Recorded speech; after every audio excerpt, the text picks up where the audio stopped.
স্বাগত জানাচ্ছি দৈনিক আজিদের ফেসবুক লাইভে। এই মুহূর্তে আপনাদেরকে দেখাতে চাই যে বৈষম্য বিরোধী ছাত্র আন্দোলনের যে প্রোগ্রাম, সেই প্রোগ্রাম থেকে আমরা যুক্ত হয়েছে।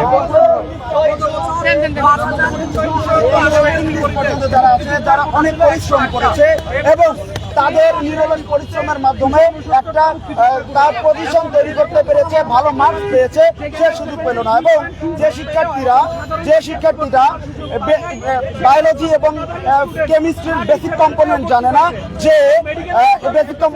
না, এবং মেডিকেল ভর্তি পরীক্ষায় সুযোগ পেল, সে তার কিভাবে তার মেধার স্বাক্ষর রাখতে পারবে?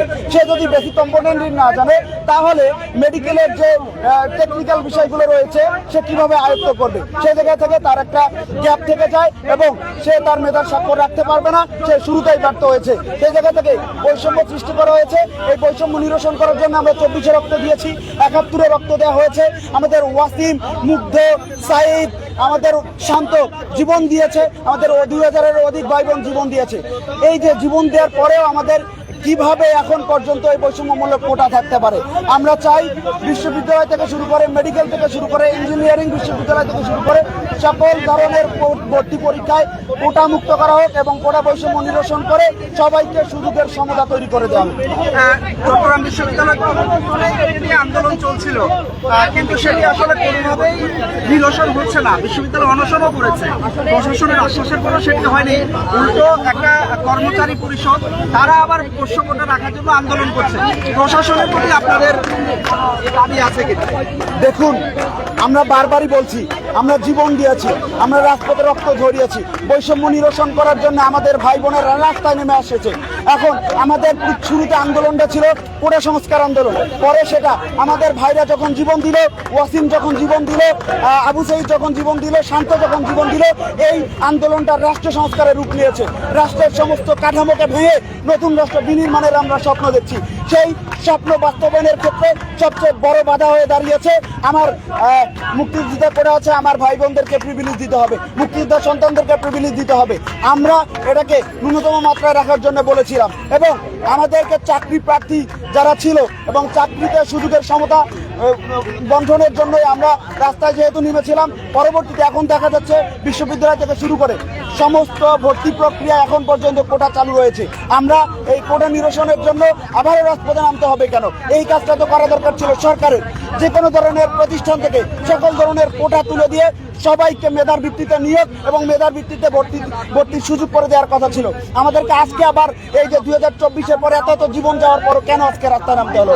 আমরা চাই দ্রুত সময়ের মধ্যে সকল কোটা তুলে দিয়ে ন্যায্যতার ভিত্তিতে ট্রাইবাল এবং প্রতিবন্ধীদেরকে সুযোগ তৈরি করে দিয়ে, সুযোগের সমতা তৈরি করে দিয়ে বাংলাদেশকে বৈষম্যহীন বাংলাদেশ, ন্যায্যতার বাংলাদেশ, সমতার বাংলাদেশ, মানবিক মর্যাদার বাংলাদেশ হিসেবে পুনর্গঠনের জন্য এই সরকার কাজ করবে, আগামী সরকার কাজ করবে। আমরা দ্রুত সময়ের মধ্যে সকল ধরনের কোটা নিরসন করে সবার সুযোগের সমতা নিশ্চিত করার জন্য দাবি রাখছি। এই দ্রুত সময়ের মধ্যে যদি তারা কোটা মুক্ত বিশ্ববিদ্যালয় ভর্তি পরীক্ষা, কোটা মুক্ত মেডিকেল বিশ্ববিদ্যালয় ভর্তি পরীক্ষা, কোটা মুক্ত ইঞ্জিনিয়ারিং বিশ্ববিদ্যালয় ভর্তি পরীক্ষা যদি তারা করতে না পারে, আমাদের এই সংগ্রাম থাকবে। আমরা আবারও রাজপথে থাকবো। আমরা রাজপথ থেকে কখনোই যে কোনো ধরনের ন্যায্য দাবি বুঝে না নিয়ে, বাংলাদেশের মানুষকে ন্যায্য দাবি তাদেরকে বুঝে না দিয়ে আমরা রাজপথ ছাড়বো না। আমাদের সংগ্রাম চলবে। আমরা সবসময় বৈষম্যের বিরুদ্ধে লড়াই করব, বৈষম্যের বিরুদ্ধে আমাদের আওয়াজ জারি থাকবে। আরেকটা বিষয় আমরা বলি, মেডিকেলে তো কোটা বাড়ার কমার পরিবর্তে মেডিকেলে আমরা দেখছি যে বেড়ে গেছে কোটা। এই বিষয়টি নিয়ে একটু আমাদের বলবেন, একটু যদি দাঁড়ান, আমাদের ক্যামেরাগুলো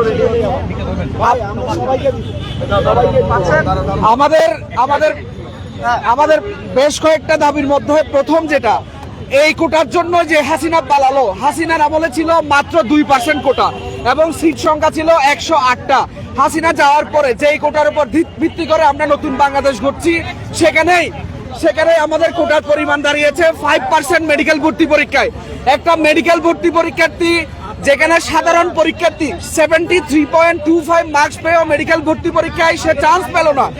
কোটার প্রেক্ষিতে কোটা নিয়ে একজন মেডিকেল ভর্তি পরীক্ষার্থী দেখা গেছে 37 নাম্বার পেয়েও সেখানে চান্স পেয়ে গেল। তাহলে আপনারা যে চিকিৎসা ব্যবস্থা ঢালাওভাবে সাজানোর কথা বলছেন, ভবিষ্যৎ বাংলাদেশে কিভাবে আপনারা এটা বাস্তবায়ন করবেন, এটা একটা প্রশ্ন থেকেই যায় আমাদের। তাহলে প্রথম যে দাবিটা, গতকালকে যে মেডিকেল ভর্তি পরীক্ষার রেজাল্টটা দেওয়া হলো, সেই কোটার রেজাল্টগুলোকে পুনরায় বিবেচনা করে আবার নতুন করে রেজাল্ট দেওয়ার দাবি জানাচ্ছি, যাতে করে এই নতুন বাংলাদেশের সকল বৈষম্যের বিলোপন করা হয়। এবং একই সাথে আরো একটা দাবি জানাচ্ছি, সামনে যত ধরনের ভর্তি পরীক্ষা থাকবে সব জায়গায় আমাদের এই যে মুক্তিযোদ্ধা কোটা ন্যূনতম পর্যায়ে রেখে অন্যান্য যত ধরনের কোটা আছে, যেটা না রাখলেই নয়, সেরকম একটা কোটায় রেখে নতুন করে ভর্তি পরীক্ষার নিয়ম চালু করতে হবে। আমরা নতুন কোনো বৈষম্য চাই না, যেই বৈষম্যের কারণে শহীদ ওয়াসিম, মুগ্ধ, শান্ত ভাইরা, আবু সাইদ ভাইরা প্রাণ দিয়ে গেছেন, সেখানে এই মুহূর্তে দাঁড়িয়ে যদি আমরা আবারও কোটা নিয়ে আমাদেরকে সামনে চালাই যেতে হয়, তাহলে এই জুলাই বিপ্লব আমাদের আর বিপ্লব থাকবে না, তখন নতুন কোন বিপ্লব আসতে হবে। সুতরাং আমরা অতি সত্বর এই ফলাফল বাতিল করে পুনরায় ফলাফলের দাবি জানাচ্ছি। Thank you. আজাদি কোথায়? আজাদি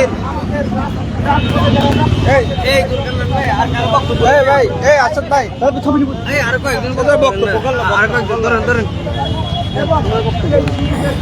ভাই ভাই একটু বলেন যে আসলে আপনারা এই যে কোটা দাবি করছেন, যে কোটা দাবি করছেন, পক্ষে এবং বিপক্ষে একটা দল ষড়যন্ত্র করার চেষ্টা করছে এই বিষয় নিয়ে। আপনারা কি বলতে চান বিষয়টা নিয়ে? এখনো পর্যন্ত বাতিল হয়নি, এই সরকার কিন্তু আপনাদের পক্ষে, তারপরে কেন বাতিল হচ্ছে না বা দেরি হচ্ছে কেন?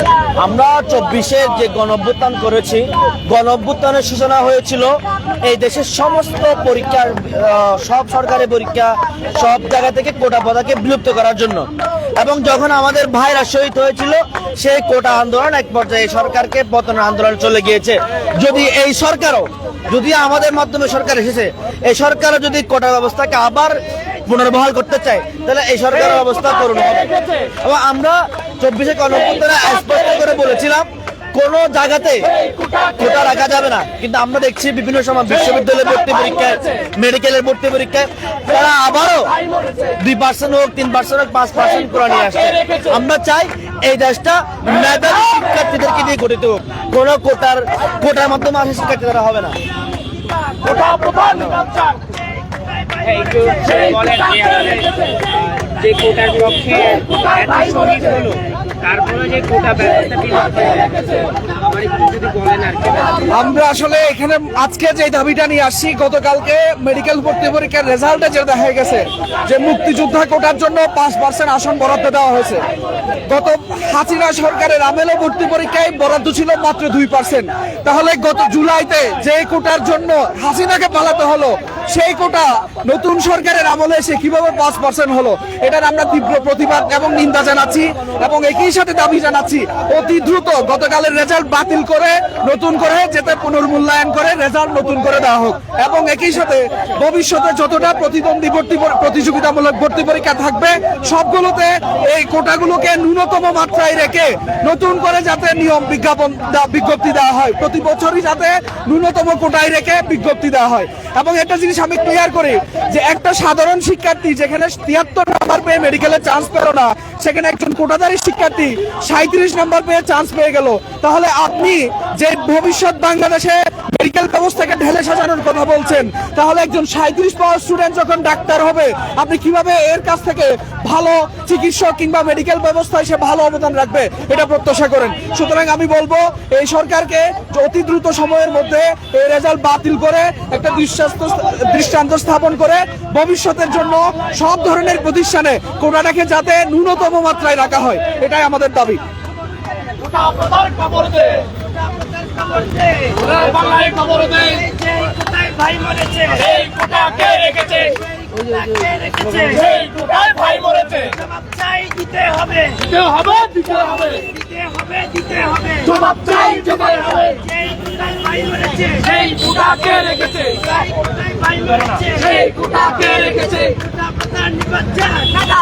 মুক্তি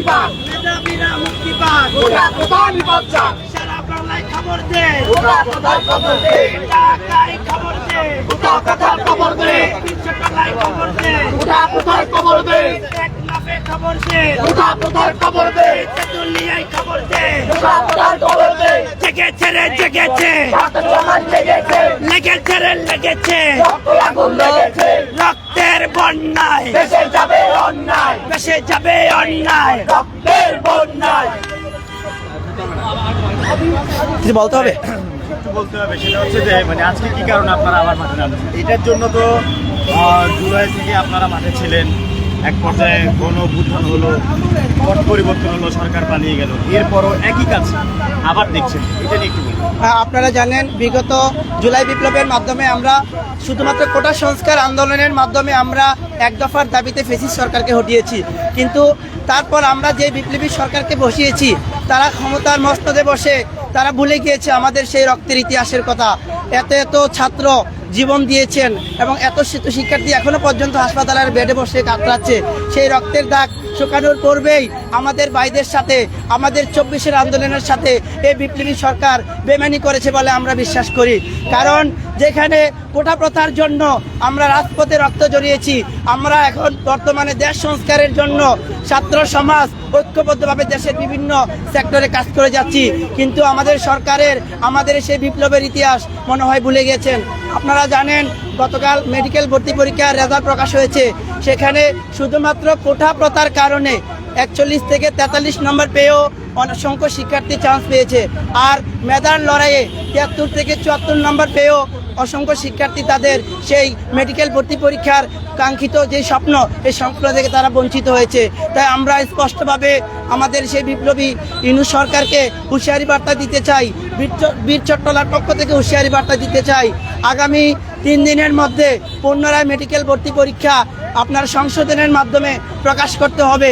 সেই সাথে যে পরিপত্র জারির মাধ্যমে বাংলাদেশের শিক্ষা থেকে শুরু করে প্রত্যেকটি সেক্টরে শুধুমাত্র অনগ্রসর জাতি ছাড়া সমস্ত সেক্টর থেকে সকল সাইড থেকে কোটা প্রথার বিলোপ সাধন করতে হবে। যদি সেটা না করা হয় তাহলে বীর চট্টলার ছাত্র সমাজের পক্ষ থেকে আমরা হুঁশিয়ারি বার্তা দিতে চাই, আমরা কঠোর আন্দোলনের ঘোষণা করব। এই যেই কোটায় ভাই মরেছে, এই কোটায় ভাই মরেছে, সেই কোটা কে রেখেছে, সেই কোটায় ভাই মরেছে, সেই কোটা কে রেখেছে, ধরে খবর দে, কোটা প্রধান খবর দে, কোটা প্রধান খবর দে, চলে খবর দে। এই কোটা নামে দা মেধা কোটা নামে দা মেধা আমার সোনার বাংলায় বৈষম্যের ঠাঁই নাই, আমার সোনার বাংলায় কোটা নামে দা মেধা কোটা বদল বিবচ্ছেদ, কোটা নকামে এক দাবি এক কোটা নোট কামবে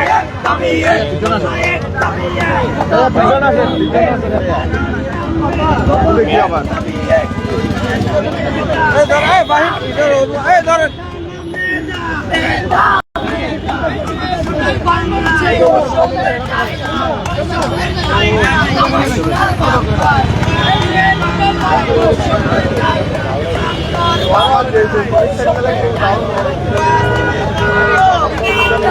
তুলি দাও না আজ দৌড়ালি গো তুলি দাও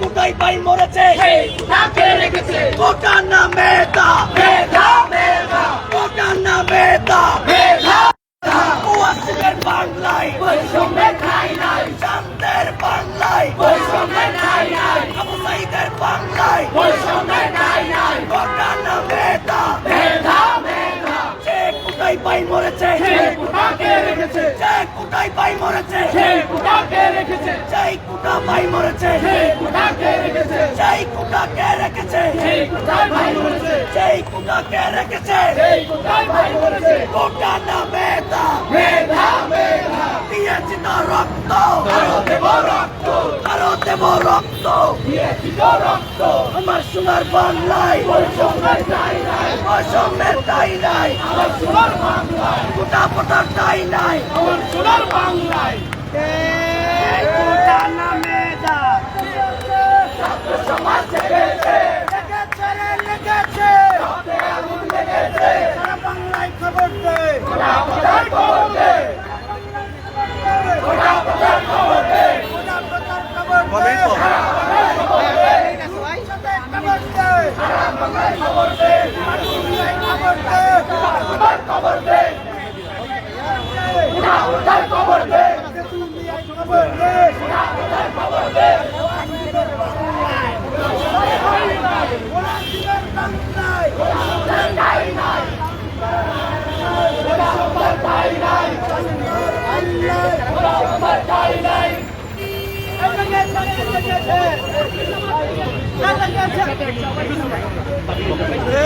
যে কোটায় ভাই মরেছে, সেই কোটাকে রেখেছে, সেই কোটাকে রেখেছে, সেই কোটায় ভাই মরেছে, সেই কোটায় ভাই মরেছে, সেই কোটাকে রেখেছে, দিয়েছি তো রক্ত, আরো দেব রক্ত, আরো দেব রক্ত, দিয়েছি তো রক্ত, রক্তের বন্যায় ভেসে যাবে অন্যায়, ওয়াসিমের বাংলায় বৈষম্যের ঠাঁই নাই, বৈষম্যের ঠাঁই নাই, ওয়াসিমের বাংলায়, শান্তের বাংলায় বৈষম্যের ঠাঁই নাই, আবু সাইদের বাংলায় বৈষম্যের ঠাঁই নাই,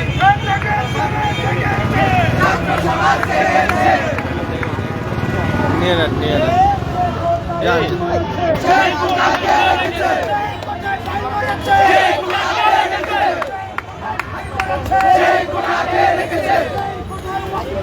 সেই কোটাকে রেখেছে,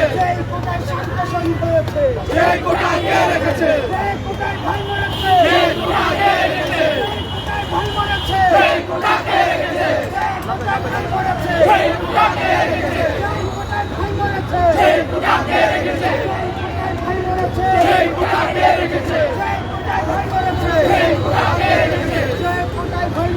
সেই কোটাকে রেখেছে, সেই কোটাকে রেখেছে, সেই কোটাকে রেখেছে, সেই কোটাকে রেখেছে, ভাই মরেছে, সেই কোটাকে রেখেছে, যে কোথায় ভাই মরেছে, সেই কোটাকে রেখেছে, যে কোথায় ভাই মরেছে, সেই কোটাকে রেখেছে, ভাই মরেছে, সেই কোটাকে রেখেছে, যে কোথায় ভাই মরেছে, সেই কোটাকে রেখেছে, যে কোথায় ভাই মরেছে, মেয়েদের আছে না সারা বাংলায় খবর দে, গোটা বাংলার খবর দে, সারা বাংলায় খবর দে, গোটা বাংলার খবর দে, সারা বাংলায় খবর প্রশ্ন দে, লাগবে না যে বাংলার খবর দে, সারা বাংলায় খবর দে, কি বলবো বাংলার খবর দে, সারা বাংলায় খবর দে, জয় বাংলা জগবন্ধুর ব্যাখ্যা কি?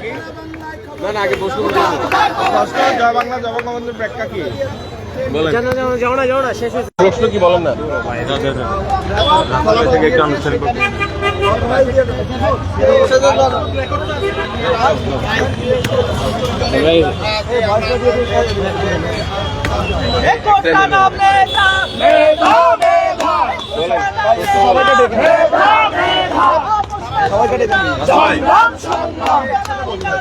একটা আনুষ্ঠানিক ভাবে সবাই একটু বলে দেন সবাইকে একটু আনুষ্ঠানিক ভাবে আপনি ইয়া করছেন ভাই ওনারা তো আর নিবে না যারা নিবে না নিলে নাই আপনি একটু বলে দেন আপনি ভাই এই যে ভাই আমরা শেষ করে দিই লাইভ আছে শেষ করে হ্যাঁ ভাইয়া আচ্ছা কথা বলো তুমি বলো আচ্ছা সবাই নিবে তুমি বলো ওকে বলবে ভাই আমাদের এই যে আপনাদের আবার ওটার জন্য এত প্রাণ গেল আবার সেই কোটা ফিরে আসছে কেন আসছে আপনারা কি মনে করছেন এই বিষয়ে আপনারা জানেন জুলাই বিপ্লবে আমাদের 2000-এর অধিক ভাই শহীদ হয়েছে। কেন হয়েছে? কোটা নির্দেশের জন্য। কিন্তু আমরা গতকাল দেখেছি মেডিকেল পরীক্ষায় যেই ব্যক্তি 41 নম্বর পেয়েছে সে কিন্তু চান্স পেয়েছে, কিন্তু যে 71 নম্বর বা 73 নম্বর পেয়েছে সে চান্স পেয়ে নাই। তাহলে আমরা কি বুঝতে পারছি এখানেও কোটা ব্যবহার করা হয়েছে। যেই বিপ্লবের জন্য, যেই বৈষম্য নির্দেশের জন্য আমরা সংগ্রাম করেছি, আমার ভাইরা শহীদ হয়েছে, সেই কোটাকে এখনো কেন অব্যাহত রয়েছে? তাহলে কি আমরা কি এখানে বুঝতে পারছি না যে এখানে সরকারের পক্ষে কোনো গাফিলতি আছে? আমরা সরকার পক্ষে কি বলতে চাই, অন্তর্বর্তীকালীন সরকারকে বলতে চাই যে এই কোটা এখনো কেন পুনর্বহাল থাকবে? যেই ফ্যাসিস্ট কোটা চালু রেখেছেন সেই ফ্যাসিস্ট আমাদের দেশে নেই, কিন্তু সেই কোটা এখনো আমাদের দেশে থেকে গিয়েছে, তার দায়িত্বভারটা কে নিবে? তাই আমরা চাই আমাদের এই দাবি যে আমাদের বাংলাদেশে কোনো প্রকার কোটা থাকবে না। এই কোটার বিরুদ্ধে আমরা ছাত্র সমাজ এখনো রাজপথে আছি। যদি আপনারা দ্বিতীয় কোনো গণ অভ্যুত্থান না চান তাহলে অতি শীঘ্রই সব কোটা আমাদের দেশ থেকে বাদ দিয়ে দিবেন, না হলে কিন্তু আমরা ছাত্র সমাজ আবারও রাজপথে থাকবো। ধন্যবাদ। আমি তারপর বলতেছি। আমরা বিগত সময়গুলোতেও বিভিন্ন ক্ষেত্রে চাকরি হোক বা মেডিকেলের ভর্তি পরীক্ষা হোক, বিশ্ববিদ্যালয়ের ভর্তি পরীক্ষা হোক, সেই জায়গাগুলোতে আমরা দেখেছি কিভাবে কোটার কারণে মেধাবীরা পিছিয়ে পড়েছে। এত বড় একটা গণ অভ্যুত্থান হলো, এত ভাইয়েরা আমাদের অঙ্গহানি হলো, আহত হলো, 2000-এর অধিক আমাদের শহীদ হলো। এরপরেও যদি এই কোটা ব্যবস্থা পুনর্বহাল থাকে তাহলে আমাদের এই ভাইদের প্রাণগুলো তো বিফলে যাবে। আমরা এছাড়াও দেখেছি মেডিকেলের ভর্তি পরীক্ষাগুলোর ক্ষেত্রে কি হয়। মেডিকেলের ভর্তি পরীক্ষাগুলোর ক্ষেত্রে সবাই পরীক্ষা দিতে পারে,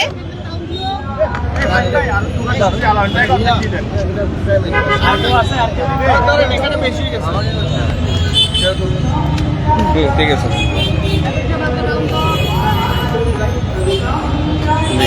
এছাড়াও আমরা বিভিন্ন সময় দেখেছি যে মেডিকেলের ভর্তি পরীক্ষাগুলোর ক্ষেত্রে যেটা দেখা যায় যে সিজিপিএ 2 পয়েন্ট পেয়েছে সেও পরীক্ষা দিতে পারছে, যে সিজিপিএ 5 পয়েন্ট পেয়েছে সেও পরীক্ষা দিতে পারছে, কিন্তু যে উভয়ে এসএসসি এবং এইচএসসি দুইটাতেই যে জিপিএ 5 পাচ্ছে তার কোনো পয়েন্ট কাটা হচ্ছে না, কিন্তু যারা তুলনামূলকভাবে কম রেজাল্ট করেছে বা যাদের সিজিপিএ নেই সেই ক্ষেত্রে একটা পয়েন্ট কাটা হচ্ছে।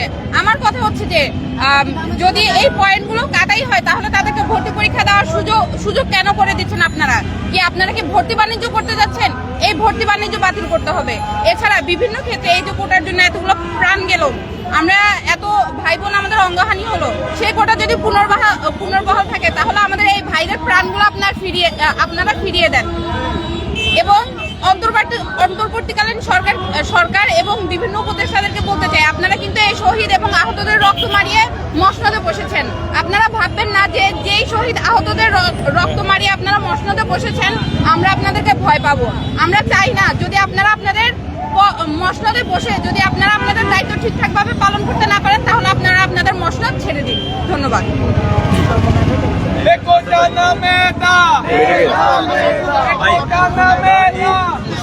ছাত্র আন্দোলন এই যে দাবি সেটার সাথে